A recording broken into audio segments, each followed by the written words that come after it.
Your kids could get free or low-cost health coverage from Medicaid or CHIP. Even if you've applied before, they may be eligible now. Kids up to age 19 are covered for checkups, vaccines, dentist visits, hospital care, and more. And if they already have Medicaid or CHIP, remember to renew every year. Visit insurekidsnow.gov or call 877-KIDS-NOW. Paid for by the U.S. Department of Health and Human Services. Take me out to left field. Give me a shot of Fireball. Give me some high fives from Mark Pena and a hug from Jeff Cross as we stand on top of the tables. Hearing the horns, that's a blast. For it's 1, 2, 3 shots from the cannon with the ladies of left field. Hey, y'all. It is game time with the ladies of left field. We are back again to give you an update in another week of Texas and the rest of the world sports. It's Jordan here with Katie and Kasey. Hey, y'all. Hey, y'all. Who wants to take it away with Hot Girl Headlines? I'll go first, just to follow up on my comments a couple of weeks ago about the NFL proposed rules changes. Unfortunately, the Tush Push rule got tabled, so that was a bummer to me. I was really wanting that to be outlawed. So, but they've tabled that for another year. This is a real random note, but while we're talking about the Tush Push, which is connected to the Philadelphia Eagles, I did hear that Jason Kelce and Kylie Kelce had their 4th baby girl. Oh, I did see that. Yes. That's the random thing. So cute, and they named her Finley, which I think is cute, and they're gonna call her Finn. You know, and all their girls kind of have and like my own kid, like names that are kind of go each way, you know, right? Like or gender neutral. So I thought that was cute. Okay, side note. Very cute. Yeah. Well, congrats to them. I like them. Yeah. And then the one that I wasn't sure how I felt about the whole like automatic first down on a defensive holding or defensive pass interference that did not get approved. So there'll be no changes to that in the upcoming season. So when, you know, depending on your team and if you're on offense or defense and that play gets called, everything remains the same as it has in years past. And they weren't going to do anything. They also were pushed aside the one about the playoff brackets and how the matchups and, you know, as far as conference leaders, wild cards. So, and I didn't really follow that one all the way to figure out exactly what Detroit was trying to recommend there. But so, and they did, they also approved or changed the kickoff touchback. It's going to move to the 35. So they'll still have that. The kickoff location is still going to be farther up, like they changed it last year and all that stuff. They said that they felt like they saw a significant improvement or just more excitement with kickoffs, and it wasn't just always touchbacks. So putting it to the 35, that'll try to like keep people from, you know, just automatically doing the touchback. So there you have it. There's your NFL rules updates. That's so funny. You're like, no, they didn't do this. They tabled that. I was like, did they do anything or just start a bunch of drama for no reason? Right. Yeah. They did something. Okay.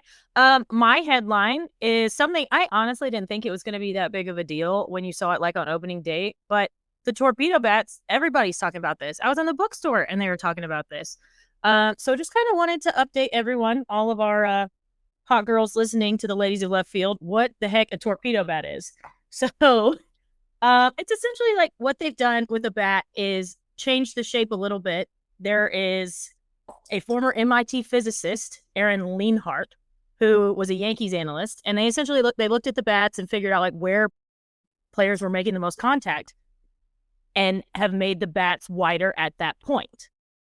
What that does is it makes the contact point bigger. It also moves weight closer to the hands to make the bat easier to swing and control. So it's still a legal bat. The definition of a bat is just it shall be a smooth, round stick, not more than 2.61 inches in diameter and not more than 42 inches in length. So it is still a legal bat, but the Yankees hit 1 zillion home runs in opening weekend, so everyone was freaking out. The other thing is the Yankees aren't the only ones using it either. They just had the analyst that kind of came up with the idea. So when Torpedo Bats comes up when you're out at happy hour or brunch this weekend, now you know what the heck a torpedo bat is. Yeah. I love it. Nothing like learning new things. So fun. All right. I'm just going to do college basketball and keep everybody updated on what's happening in the Final Fours.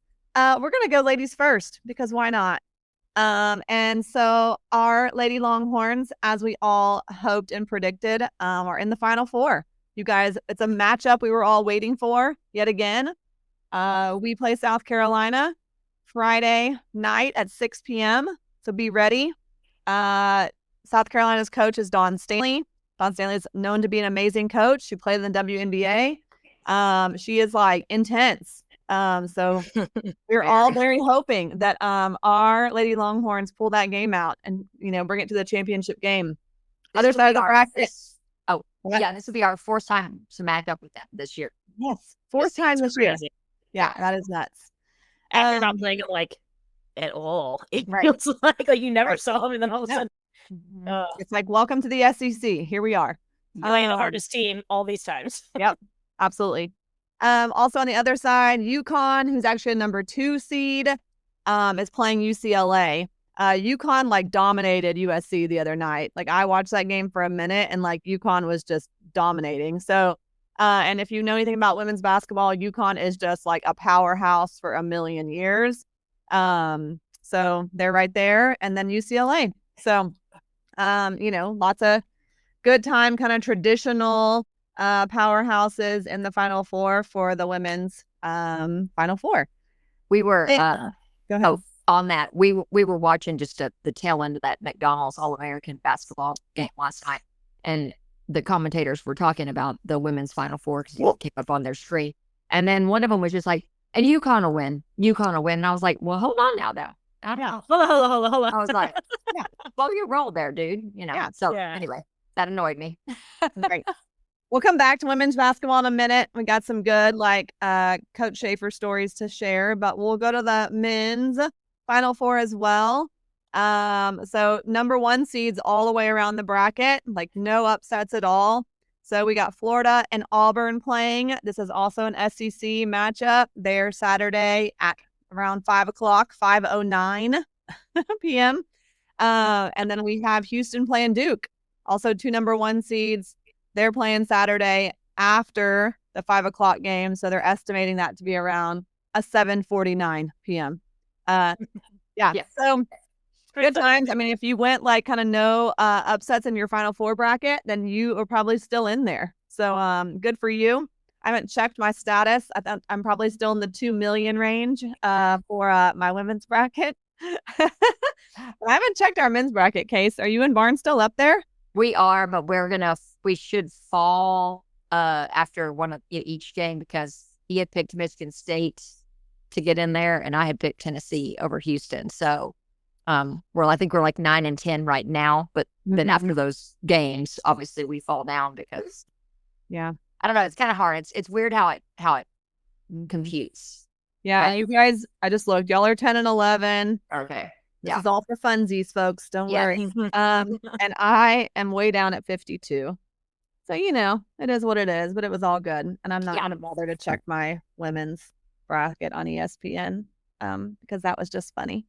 All right. So, basketball's good. We're all really enjoying that. Just to go back for a second around Coach Schaefer's story. So, after the UT's win, I think we dominated you guys in this last game. It was a little bit closer than it should have been. I feel like we had complete control of the game, but we kept letting Tennessee. Is that who we played, y'all? No, we played TCU. TCU. That's right. We played Tennessee the game before. TCU. I was like, who was that? Right. We kept letting them back in. It's like they're excellent shooters. Yeah. Their whole thing is drive and then kick it back out to a player to shoot a 3. And it was we were just really dominating. But we'd go through stretches of time where we could not make a basket, which was annoying. And we just dominated on defense. But in the long run, it's fine. We won. It's all good. But Coach Schaefer was super emotional after the game. Him and one of our players, Rory, had a moment during the game. He was super emotional and crying, after the game. Madison Booker, like our star, really gave like, you know, great shout out to him and gave him lots of appreciation. I don't know, Kasey or Jordan, you want to pop in there with extra stuff you guys saw and heard?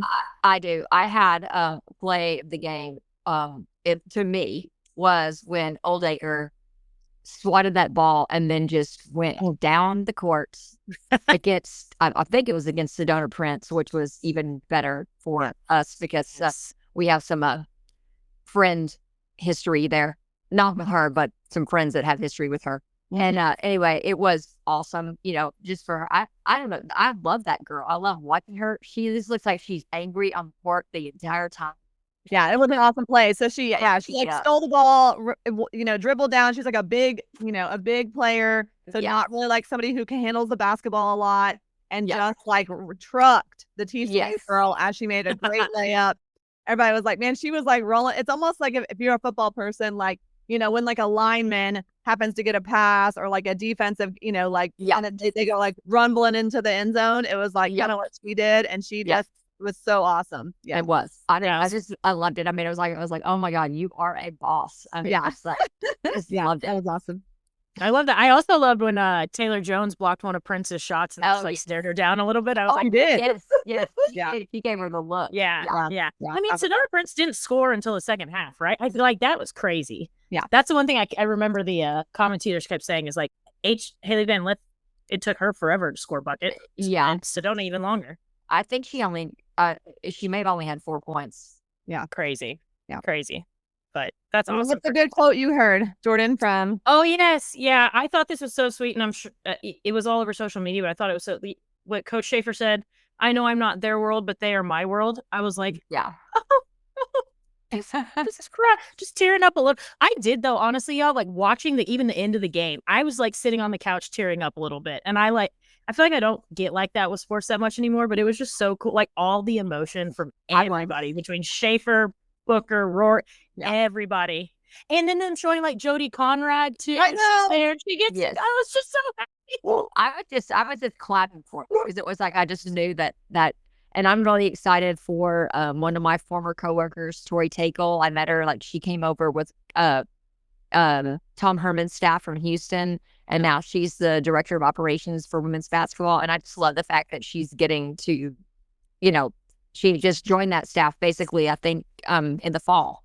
She'd come back to UT, and then that opened up, and it's a perfect role for her. That's her strength, is working with teams and being like a manager, if you will, of everything that goes on in the program. And so I'm just super excited for her that she's getting to do that. And I love the fact that she's getting to do all these great things at Texas because she's an Aggie.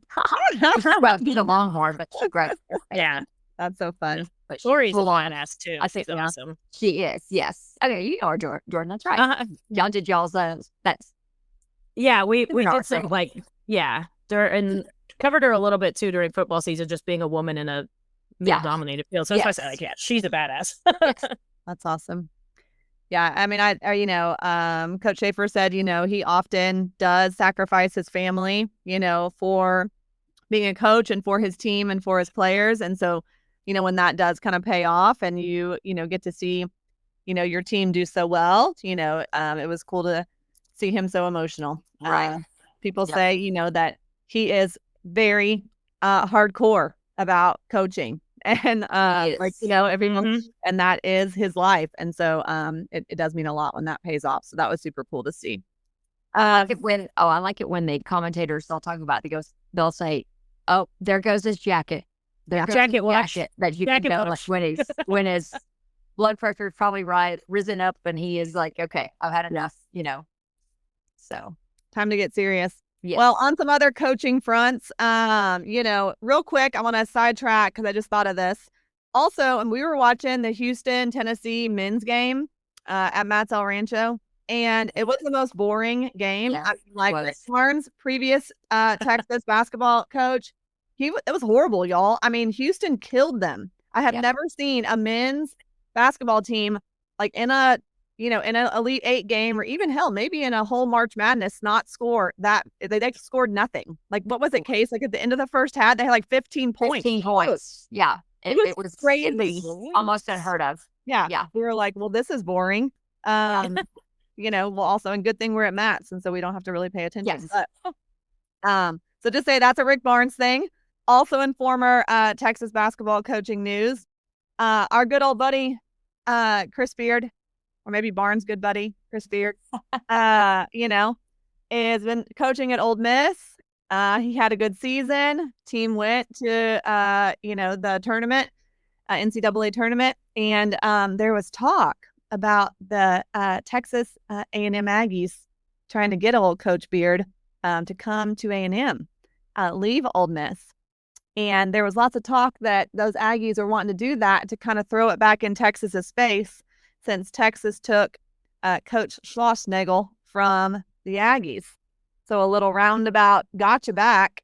And then we hear that Chris Beard said, no, thank you. No, thank you to that little College Station town, and no, thank you to the traditions and the culture of Texas A&M. He re-signed, and he is staying at Ole Miss. So there you go. Aggies didn't get us this time. No. Love it when that happens. Love it when that happens. They're in a quandary over there. They're struggling. They've got, Struggling with their baseball team, struggling with their basketball team. Yeah. So, we'll see how that goes, but not today. Not today, A&M. What else we got, y'all? Feels like it's baseball time, which is like happy, but also a little bit of a bummer. Yeah. The biggest thing, obviously, was hearing about the Ballou injury, which as an update, Texas said he's missing time. They say he's week to week, but they also told Kendall Rogers of D1 Baseball that he's probably going to miss the rest of the regular season, which is not ideal. But on the flip side, the Galvan and A-Rod injuries don't appear to be bad. Galvan DH'd on Tuesday night, right? Yes, he did. He DH'd last night. He got a hit. So okay, so at least there's that. 3 would have been rough. Ballou is rough enough. Right. 3 would have been tough. And I don't know. I mean, A-Rod did not play last night, and people don't really, I guess they were just resting him. I mean, there's not been a lot of news on his front. So, but yeah, I mean, we're all being told that he should be fine and coming back, and Ryland did play last night. So that's a good sign.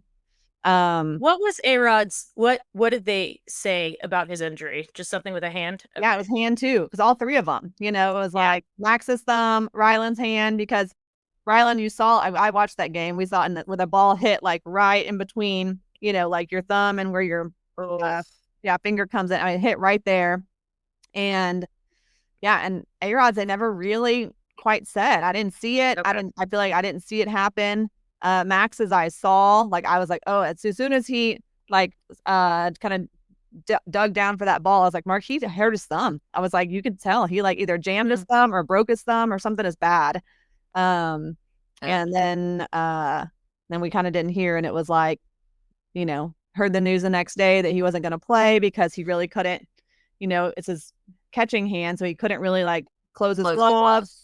And then it's also like holding the bat was really difficult to grip the bat with. I mean, your thumb is a pretty critical little thing here in baseball. So you need thumbs. You need thumbs. Yeah, so that's a bummer. But Big Willie is playing great.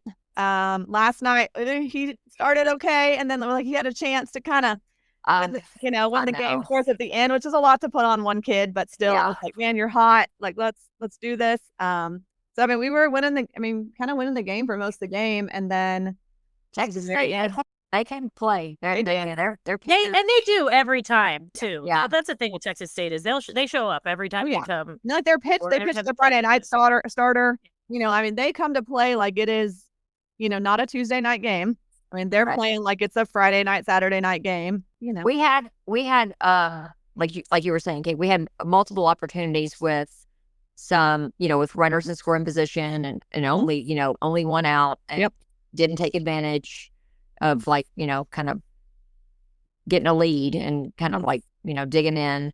But we battled back in the ninth inning. We had the bases loaded, and if Kimball's ball would have been 2 inches higher, the game would have been tied. Yeah, because it was going right into right center field, and that we would have had those 2 runs score, and it would have been a tie ball game. So it is disappointing, but at the same time, I liked the fight the only thing I didn't like was that they scored their runs all with 2 outs. Yeah. That was that little part was like because Flores was doing great. Jason Flores had shut down the first 2 guys, and then it was like it all just kind of, and we had a few miscues in the field. So I'm hoping that some of that gets looked at or worked on this week. Rectified, before we get started on Friday. Yeah. So one thing too, like Ethan Mendoza, first game he hasn't had a hit since the first LSU game. So no, obviously not. It just Texas is better when Mendoza's hitting. So yeah, absolutely. And a little tidbit about that, about our series with Texas State. They said that. So now I think this went into the 8th game.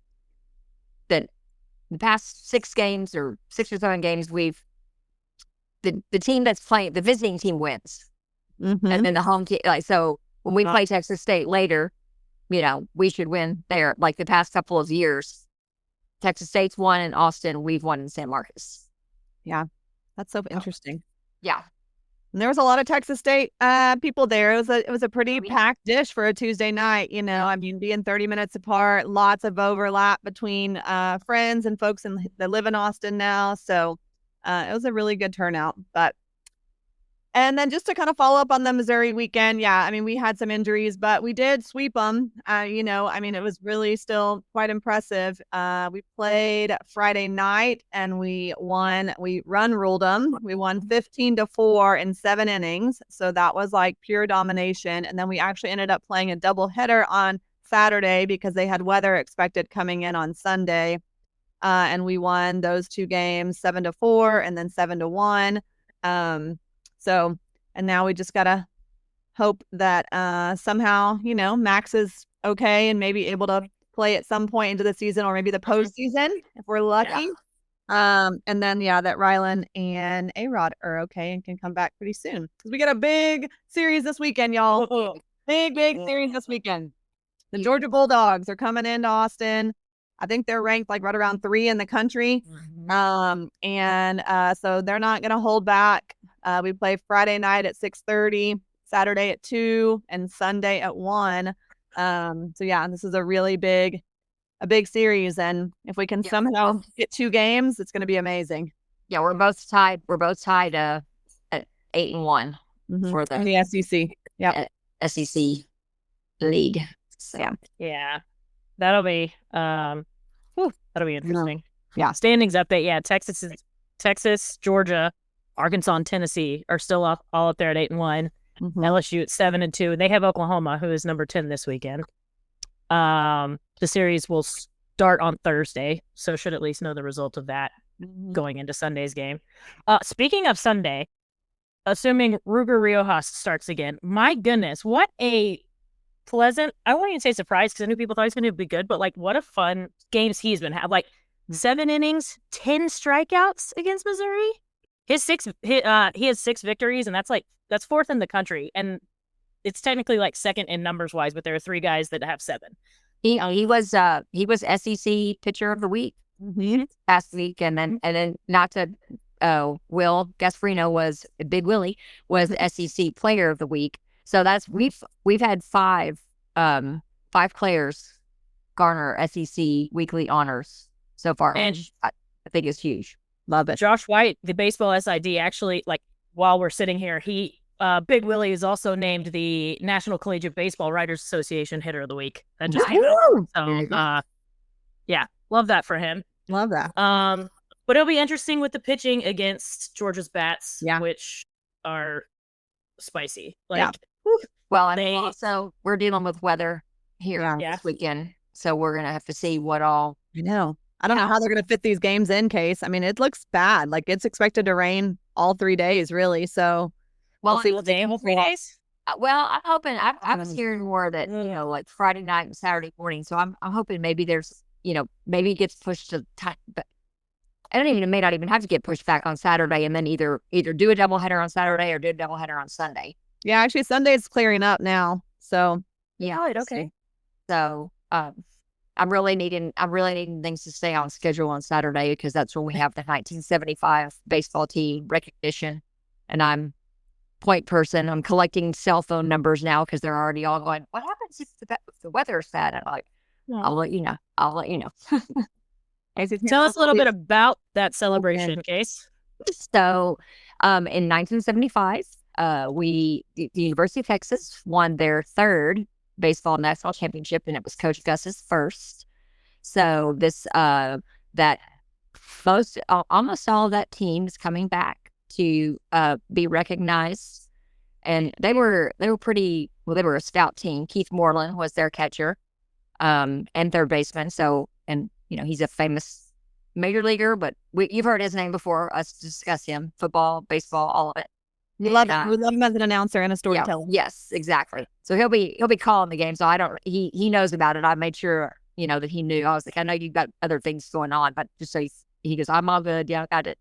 But their pitching staff, there's three men, and they've asked if they could all throw out the first pitch simultaneously because they didn't want to. We told them that they had to pick because none of us wanted to make a selection on who. And then Coach Gus isn't here anymore, so his daughters will be there representing his family.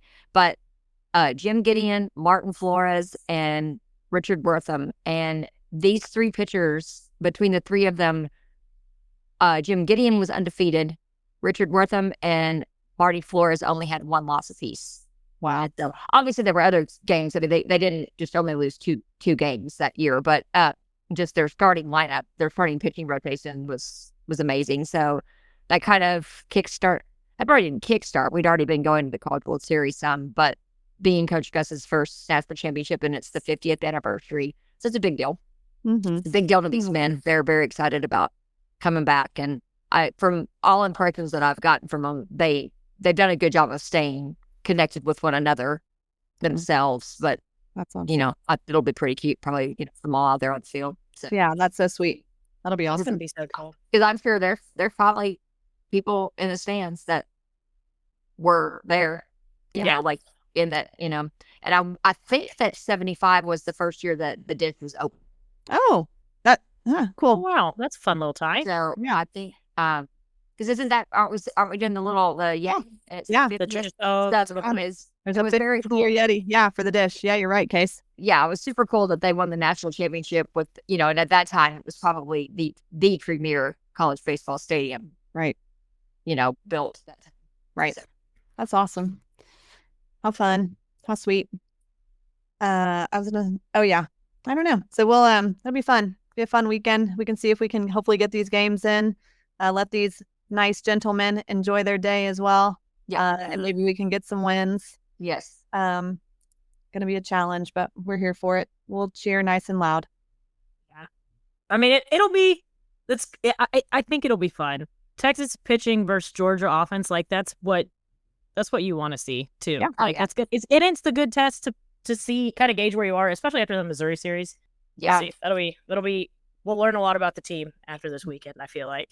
Like you said, I mean, I feel like Ruger brought the mustache, and now the mustache is flowing through all of our pitchers. And it's a thing. So I feel like we got the stash rocking. Max Grubbs looks like Tom Selleck. Like a young Tom Selleck. That's great. And I love it. Everybody's rocking it. So I think Mark is working on a left field koozie with a stash on it. So have we made any progress on the fatheads? I don't know. Are we gonna do fatheads this year? They were funny. No. They keep mentioning it, but then I think it was who do we do? Because there's so many options. So right. Yeah. Let's see. Maybe that's a postseason thing. Those are fun though. Those were funny. We definitely had some sign discussions of we did want to do some things, but we'll see if we I got a good signage person here at my school. I can hit up. All right, y'all. So we move on to Around the Horn and Around the Horns? You bet. So any other updates for UT in case you want to get us started, because we're national champs. Yeah, we are national champions in men's swimming diving for the 16th time. Whoop, whoop. That's Very amazing. Amazing and unreal. And our first year coach, Bob Bowman, he won this year with us at Texas, and last year he won at Arizona. So he's the first to win back-to-back titles at 2 different schools in the sport of that's men's cool. swimming and diving. Yeah. And we had 6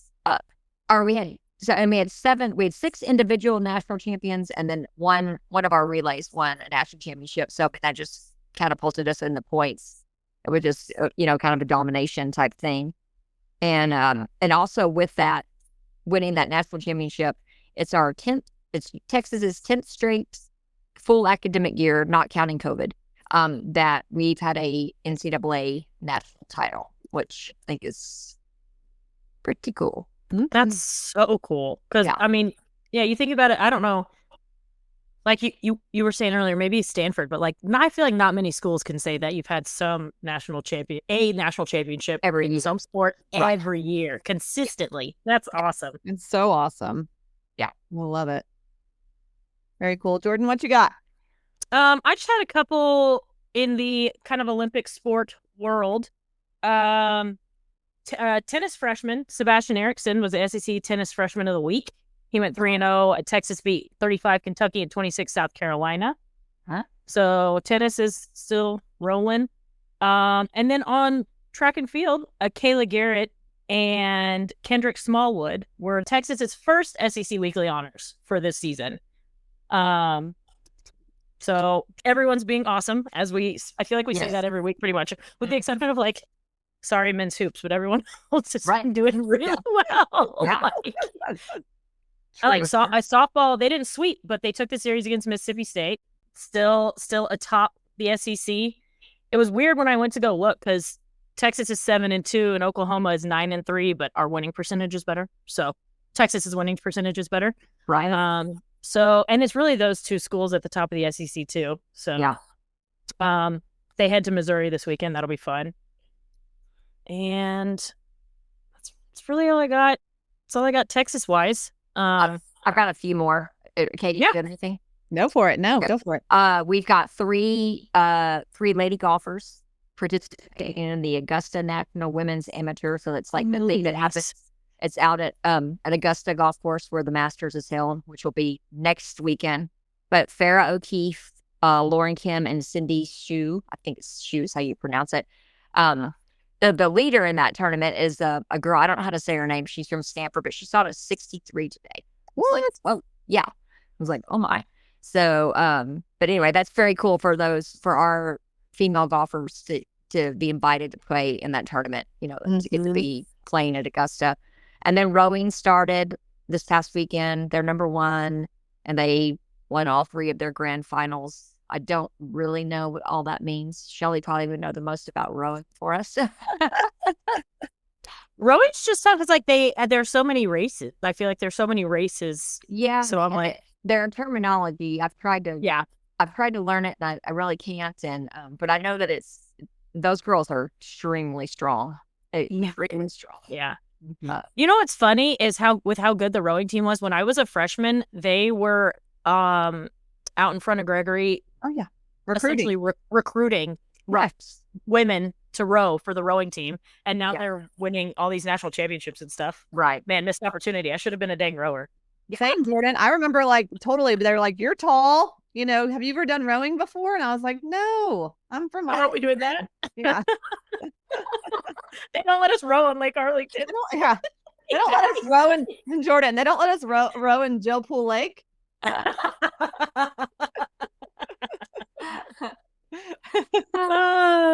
But that's awesome. That sounds like a sport where you have to have some money. Nope. Yeah. Anyways, that's funny. I was gonna say too. On the women's hoops. Sorry, Kasey, I cut you off. Did you have more? No. The men's golf team didn't win something this week. They must not have been playing. They're not playing. They're actually they are. They're on their way. They're playing. Okay. But I think it starts after this women's tournament wraps up. Okay. The only other thing I forgot, and we should have brought it up when we were talking about the women's basketball team earlier, is Madison Booker on the Wooden Award finalist list. We're talking about everybody in the Final Four. It's Lauren Betts from UCLA, Paige Beckers from UConn, Hannah Hidalgo from Notre Dame, and Juju Watkins from USC. So, like, obviously I'm rooting for Madison Booker, but then I'm also kind of rooting for Juju because of the injury stuff. So, like, if Maddie doesn't get it, I hope Juju does. Right. Yeah. I'm looking forward to hopefully some good basketball, men's side and women's side. And a Texas one, but also we do have our little barn. My husband bought one of those little portable carry TVs like that Adam has. Nice. We'll have that out there in case, because I know Adam, I don't know if he's planning to be there on Friday or not, but he has his concert this weekend. Some of our bails on us to go to their concert in Georgetown. It got super like conscientious in the Twitter group message for a second because like I think half of the Twitter group is going to two-step in, and of course Mark is roasting everybody. Yes, fairly. About how it's going on our group chat as well. Although I will be in Chapel Hill for #1 Boston College versus #2 North Carolina women's lacrosse. All right. If you don't have anything going on at 10 a.m. on Saturday morning on ESPNU. Yeah. But that'll be fun because it'll be close to Durham. So I was contemplating if I just stay that night and go like hang out to watch the Duke game, just because I think the atmosphere would be fun. Yeah, totally. You should. That sounds great. I'm hoping that we get our baseball game in either earlier or on time, because PJ has her first dance performance Saturday night at 6:30. Oh, that's right. Yes. So that'll be highly entertaining. We'll see how that goes. She has a 3-hour long rehearsal tomorrow. I'm like, I don't need to stay for that, right? The rehearsal, I can drop you off and come back in 3 Tomorrow hours. after school. Wow. Yes, from 4:30 to 6 or 4:30 to 7:30. What? My gosh. Wow. Holy. It's like, what? How are you gonna maintain the attention of a bunch of 7 and 8-year-olds for 3 hours? 3 hours. So maybe you and Mark get to go to happy hour? That's what I was thinking. I don't know what Mark's doing, but I think at least me and Puka are going to go to happy hour. Okay.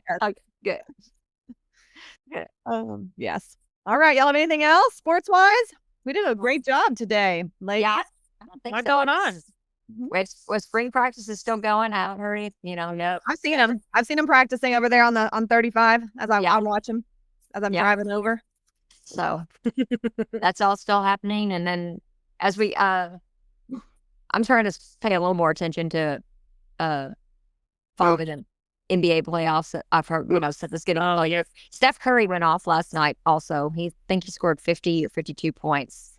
And so they're battling to be in the play-in game. And miraculously, I saw that the Mavericks were in 9th place. I thought, good gosh, I had no idea, because I kind of gave up on them, unfortunately.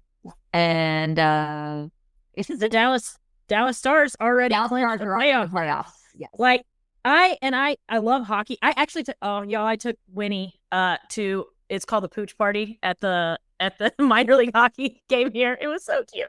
But yeah, I thought, I knew there was still quite a few weeks left in the hockey season. So when I got the push alert about the Stars, I was like, oh, we're gonna have to lock in again, because I had not been paying that much attention just because I had other stuff going on. So yes, I will be watching much more Stars hockey. If I could get my cousins on here with us, they would give us all the lowdown on hockey. They are Stars fanatics, and they know. Let's bring them on, Posty. Once the playoff starts going on. Yeah, bring them on.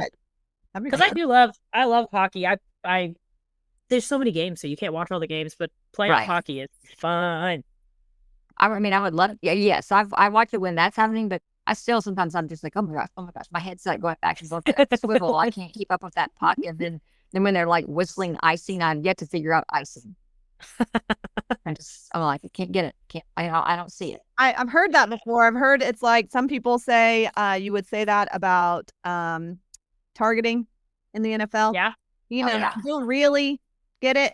I mean, you know what it's supposed to be, but then you really can't always get that correct. I also would say the charge in basketball. I mean, again, we all know it, but sometimes you're like, that was definitely a charge, and then they call a charge. You're like, that was not a charge. They were moving. Right. And so those things are a little bit iffy at times. People say about the balk. Yeah, the balk in baseball. Yep. I think people would say the same thing from time to time. Which there was one last night. Yeah. Our game at Texas State. And I did not see anything significant, and it benefited us, but it was hard for me to see that he really did anything. Of course, we on SEC Plus, you're not going to get clear. Right. Your replay footage is shaky at best. But yeah, so that balk stuff happened last night, and that pitcher remained composed because that was the inning that we went ahead and we could have scored a lot more, and he calmed himself down, and he did look peeved for a minute. He looked like he was about to lose. But like, yeah, he looked peeved. They all looked the same. I kept waiting for the one that would come in and talk to himself that beat A&M at the beginning of the season.